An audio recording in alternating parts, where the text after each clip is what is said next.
Il primo punto del manifesto l'abbiamo chiamato gestire le trasformazioni.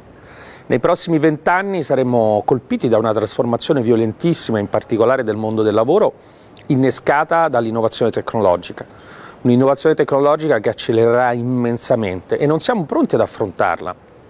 E non è una questione solo di investimenti e di investimenti in tecnologia, che pure sono importantissimi.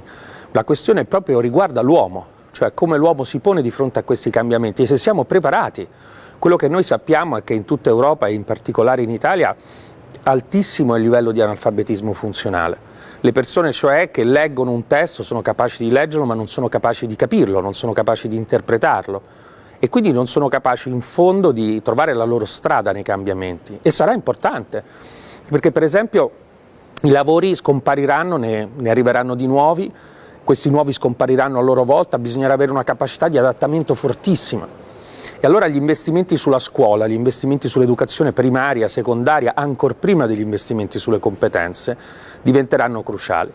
Ecco perché noi riteniamo che l'Unione Europea questa partita la debba giocare proprio perché oggi in Europa c'è il 50%, più del 50% di welfare a fronte del 6,7% della popolazione, ma molto spesso è un welfare vecchio. In alcuni casi un welfare importante come quello appunto della sanità per esempio. Ma la scuola va ripensata completamente. Va ripensata completamente, per esempio portando il tempo pieno in ogni scuola, lavorando a un piano di investimenti sull'asilo nido importante, accompagnando la formazione anche universitaria e post-universitaria e soprattutto lo Stato si deve far carico di questo problema. Non è più ammissibile il fatto che oggi abbiamo giovani che per il 50% non leggono neanche un libro in un anno. Stiamo preparando delle generazioni che non saranno in grado di affrontare questo cambiamento e questo noi crediamo che sia al fondo del problema delle liberal democrazie, perché ovviamente la mancanza di conoscenza è anche la paura e la paura viene sfruttata dai populisti. Ecco perché per noi questo è il punto centrale.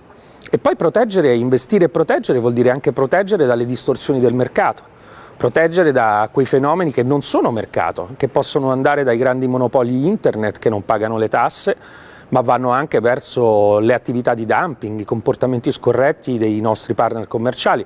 Già molto l'Europa ha fatto, anche su impulso del governo italiano nell'ultima legislatura, molto di più dovrà fare, perché è del tutto evidente che noi non possiamo permetterci da un lato di giocare in difesa la partita della globalizzazione, abbiamo bisogno di più sbocchi sui mercati, ma dall'altro di continuare a subire comportamenti scorretti e anche, per esempio, di non inserire clausole forti contro il dumping sociale, contro il dumping ambientale nei nostri accordi di libero scambio.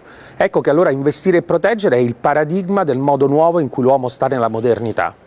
È da un lato la forza di spingersi in avanti, ma dall'altro quella di far sì che tutta la società segua, che tutta la società non sia più staccata dal progresso, cosa che oggi è successo ed è al fondo della crisi dell'Occidente. Per questo investire, proteggere e gestire le trasformazioni è il compito dell'Europa, di un'Europa nuova che è quella che vogliamo costruire.